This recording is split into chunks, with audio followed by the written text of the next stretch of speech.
자, 이번에 서클이 OCC 국가 신탁은행 최종 승인을 받아서 인프라 공급자로 올라왔습니다. 그리고 아멕스가 지금 스테이블코인 팀을 구축하면서 지금 인프라 수요자로 진입을 하고 있고요. 그리고 클래리티 법안이 7월 20일 날 또 상원 표결을 앞두고 있는데 이 다양한 얘기들을 풀어드리도록 할게요. 7월 10일 날 좀 중요한 기사가 한 가지 나왔어요. 이렇게 보시면은 서클이 OCC 국가신탁은행 인가를 획득했다. 최근에 새로운 신규 스테이블 코인이 발행돼서 뭐 140개 기관들이 이렇게 뭐 컨소시엄을 구성해서 막 발행을 한다. 그 스테이블 코인 때문에 USDC 서클사 얘네들이 지금 주가가 엄청 빠졌었잖아요. 빠지고 나서 요거 국가신탁은행 인가를 획득했다 하고 이야기 기사 터지고 나면서 장전거래에서 14% 급등을 했어요. 계속해서 지금 폭발적으로 지금 급등을 하고 있는데, 일단은 중요한 서클의 OCC 승인, 요거부터 얘기를 해봅시다. 여러분, OCC는 뭐냐면은, 미국 이제 통화감독청이라고, 이번에 이제 서클사가 이제 연방 그 신탁 은행을 할 수 있는 이제 은행 라이센스를 그냥 받았다고 보시면 될 것 같아요. 그냥 쉽게 얘기를 드리면. 이게 작년 6월 30일 날 신청했던 거고, 작년 12월 달에 조건부 승인을 획득을 했거든요. 그리고 올해 7월 10일 날 이제 최종 승인이 난 거예요. 그냥 1년 1개월 동안 심사했던 거죠. 서클 주가가 막 14% 가까이 올라가고 정규 개장하고 나서도 막 12%까지 올라가더라고요. 그래서 앞으로 서클이 어떻게 됐냐면 신탁 은행이 된 겁니다. 그럼 뭐 신탁 은행이 된 거랑 기존 스테이블코인 발행한 거랑 뭐가 다르니? 우리가 엄밀히 따지면은 뭐 내셔널 트러스트라고 상업은행은 아니에요. 우리가 알고 있는 막 JP 모건이나 이런 것처럼 예금을 막 수취할 수 있거나 그러진 못해요. 대출도 마찬가지고. 예금 뭐 수취, 대출 이런 거는 불가해요. 그러니까 상업은행 우리가 알고 있는 뭐 골드만삭스나 이런 애들처럼 그럼 어떤 거냐? 국가 신탁은행이랑 비슷하다고 보시면 돼요. 고객들 자산을 신탁할 수 있고 관리할 수 있어요. 그리고 디지털 자산을 커스터드할 수 있고, 그리고 준비금을 관리해 줄 수 있는 인프라를 만들 수 있게끔 돼요. 그러니까 쉽게 말해서 돈을 빌려주는 이런 은행이 아니라 디지털 금융을 인프라를 좀 깔아줄 수 있는 그 라이센스를 취득했다. 그렇게 보시면 될 것 같아요. 여러분 이게 어떻게 얼마나 중요한 거냐면은 기존에는 서클사가 뭐였냐면 말 그대로 내가 스테이블 코인을 발행한 것만큼 미국 단기채를 준비를 해서 그 이자 먹고, 그러니까 스테이블 코인 발행하고 단기채 사고 단기채 이자 받고 그걸로 돌아가는 구조였어요. 어떻게 보면은 내가 뭐 기존에 이제 스테이블 코인 사업을 한다고 하는데 크게 내가 사업을 할 수 있는 구조가 아니었다는 거죠. 우리가 스테이블 코인 사업을 하려고 하면은 어떤 식으로 돼야 되냐면, 예를 들어서 서클사를 끼고 내가 코인을 발행하고 싶어. 그러면 이제 미국 증시에 상장하는 게 IPO고, 크립토 시장에 상장을 해서 이제 자본을 조달받는 게 ICO죠. 2018년도 이더리움 생태계 때 그 실패했던 거. 그럼 ICO를 하다못해 하려고 하면 서클사가 주도하에 해야 되는데 이런 것들도 라이센스가 없어. 할 수가 없는 거예요. 그냥 말 그대로 서클사는 기존에 그냥 스테이블 코인 발행하고 그 발행한 그 준비금 단기채 갖고 있는 수익만 먹는, 이자만 먹는 그냥 그런 회사였는데, 이번에 OCC 그 규제 승인으로 인해서 다양한 인프라 사업을 할 수 있게끔 됐다는 거예요. 첫 번째가 기관들을 대상으로 디지털 자산을 커스터디할 수 있게끔. 예를 들어서 내가 은행이야. 자산운용사 헤지펀드야. 디지털 자산을 갖고 있어요. 뭐 예를 들어서 뭐 도지코인을 갖고 있어. 그러면 이걸 누구한테 맡길 수 있냐면 서클한테 맡길 수 있게끔 된 거예요. 기존에 이 역할을 누가 했었냐면 그 그레이스케일이라고 들어보셨죠?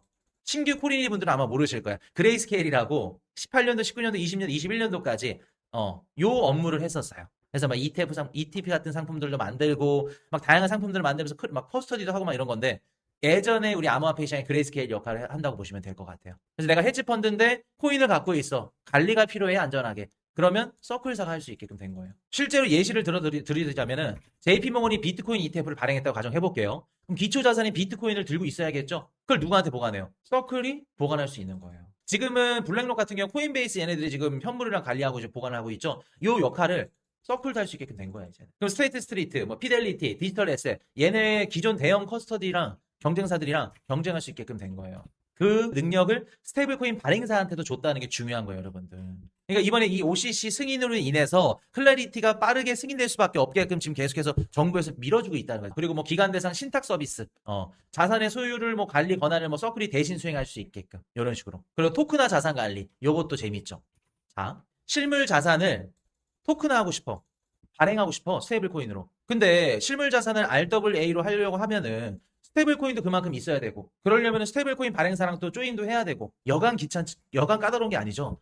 근데 서클사가 이제 RWA 생태계를 할 수 있게끔 된 거예요. 주식, 채권, 부동산, 예술품, 이거를 내가 갖고 있어. 예를 들어서 뉴욕에 건물을 갖고 있어. 그럼 예전 같았으면 이 뉴욕에 건물을 갖고 있으면 이게 뭐 블랙록 비들 펀드를 활용하던가 한다던가 아니면 RWA 전문 이런 플랫폼에 가가지고 이렇게 내가 생각을 해봐야 됐다고 한다면, 이제는 서클사에 직접 찾아가서 얘네들이 스테이블 코인 발행하니까 그럼 내 건물 가치만큼 스테이블 코인을 발행을 해서 조각 투자할 수 있게끔 나눠주세요. 요 사업이 가능하게 됐다는 거예요. 그럼 여기서 또 수수료를 받아 먹겠죠. 서클사 애들이.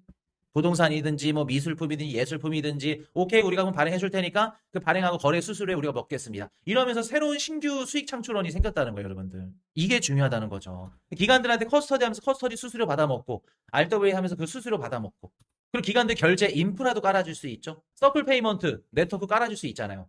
온체인에서 한다. 이번에 발행한 AIC 생태계 그걸로 할 수 있고 만약에 내가 실물 금융을 한다 그럼 서클 페이먼트 깔아줘서 스테이블 코인 쓰게 해주고 그 수수료 지네들이 가져갈 수 있겠죠. 그럼 이거를 활용해서 어떻게 한다? 이번에 OUSD 있죠.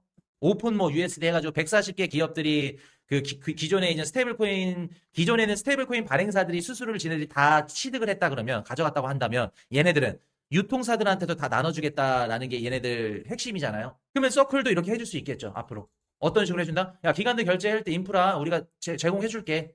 수수료 쉐어해줄게. OUSD처럼 수수료 쉐어해줄게. 그 길이 열렸다는 거예요, 여러분들. 그리고 USDC 준비금 관리를 외부 은행이나 수탁기관에 보관을 했었다고 한다면 이제는 지네들이 직접 관리를 할 수 있어요. 연방 감독 관리 하에. 그러니까 예전에는 내가 스테이블코인을 발행한 것만큼 뭐 외부 은행에 맡겼다던가 수탁기관에 보관을 했는데 이제는 지네들이 준비금을 직접 관리할 수 있다는 거예요. 그러면 자 봅시다. 예를 들어서 지금 미국의 단기채 금리가 4%로 가정을 해볼게요. 근데 요거를 이제 기존에는 뭐 은행들이라던가 수탁기관에 보관을 해서 수수료를 쉐어를 해야 돼. 0.5를 준다 그러면 3.5밖에 못 가져가는 거죠. 서클사 입장에서는. 근데 이거를 앞으로 지네들이 다 관리 감독할 수 있게 돼서 그럼 0.5%만큼 수수료를 아낄 수 있겠죠. 얘네들 마진이 올라가겠죠. 서클사 입장에서. 그래서 이번에 서클의 OCC 승인이 그냥 좋은 기사구나라는 게 아니에요, 여러분들. 우리가 보지 못하는 이면에 굉장히 많은 것들이 있다고. 일단은 첫 번째, 서클사 주가가 왜 올라갔는지 다 이런 것 때문에 올라갔다. 기존에는 내가 스테이블 코인을 발행해서 그 준비금 갖고 있는 이자 놀이만 하면서 그 이자만 얻을 수 있는 수익원이 있었다고 한다면 이제는 수익원이 2개, 3개, 4개, 5개 새롭게 생긴 거야. 또 추가가 된 거야.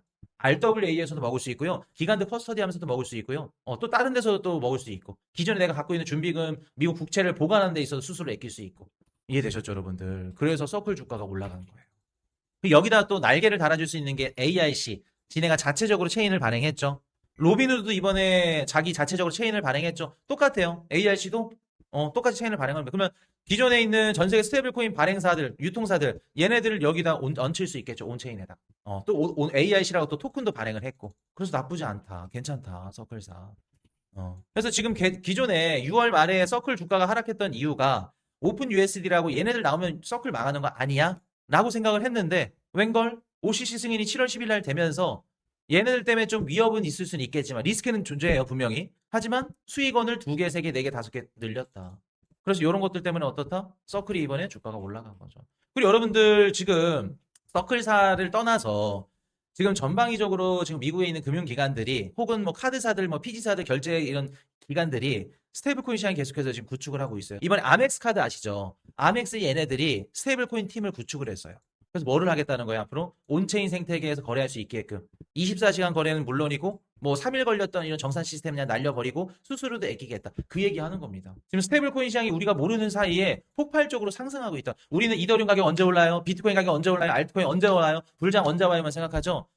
근데 월가에서는 스테이블 코인 지금 그 레인이 깔리고 있고, 인프라가 깔리고 있고, 이더리움도 지금 계속해서 깔리고 있고, 미친 듯이 바뀌고 있다고. 아멕스가 왜 스테이블 코인 시장에 들어왔냐? 간단해요. 비용 절감할 수 있고 수수료. 그리고 프리미엄 고객이죠. 아멕스는 비싼 카드잖아.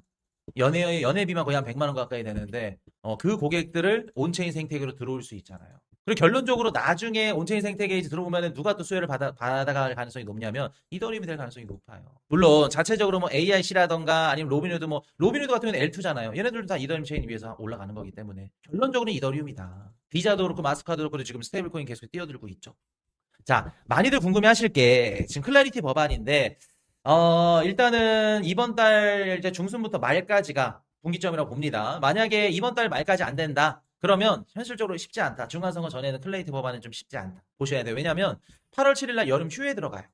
상원 지금 그 정치인들 놀러 가면은 이거 관심 없습니다. 중간선거에 들어가야 되기 때문에 클래리티 법안은 사실상 자초될 가능성이 높다. 그래서 이번 주 그리고 다음 주, 다다음 주까지 7월 말까지 어느 정도 윤곽이 나와야 된다. 7월 초 지금 39%까지 떨어졌죠. 근데 지금 어느 정도 상황이냐면은 60표가 필요해요. 민주당 7명 확보해야 되고, 근데 쟁점이 트럼프 이해상충.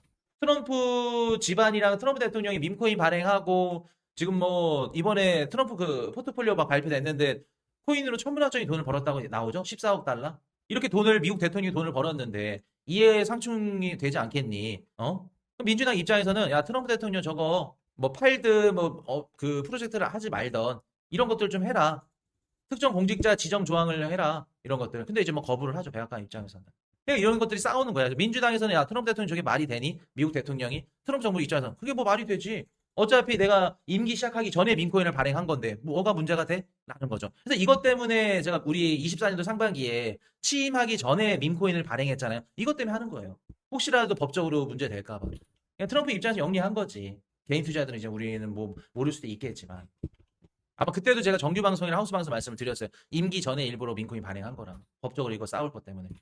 그 두 번째가 이제 뭐 은행들 스테이블코인 이자 주는 거. 은행 업계에서도 막 노발대발을 하고. 그러니까 이게 지금 이해상충 관계가 너무 얽히고 막 설키고 있어요 지금 중간선거 전에. 예. 그래서 어찌됐든 간에 7월달 안으로 무조건 돼야 된다. 7월달 안 되면 현실적으로 중간선거 이후에 될 가능성이 높다. 그렇게 보셔야 돼요. 클래리티 법안은. 이 클래리티 법안이 돼야지 뭐 로빈후드도 그렇고 USDC도 그렇고 서클사도 뭐 그렇고 어찌됐든 간에 스테이블코인 시장이 확장된다. 정확한 규제가 있고 이 규제가 승인이 돼야 기관들이 들어와서 이 시장을 확장시켜주고 성장시켜주겠죠. 그렇죠? 그래서 앞으로 7월 20일 날 클래리티 상원 표결이 있습니다. 요거 되는지 안 되는지 보셔야 되고 8월 7일이 데드라인이에요. 8월 7일까지 안 된다. 그러면 이제 거의 끝났다 보시면 돼요. 중간선거 이후에 된다라고 보시면 됩니다. 그리고 코인베이스랑 서클 재계약도 중요하긴 하죠. 8월 18일 날 어떤 식으로 재계약을 하게 될지. 그래서 이번에 서클사의 OCC 승인, 이번에 그 지역 연방은행 룰이 적용이 된 거 이게 어떤 의미인지 설명을 드렸습니다. 자.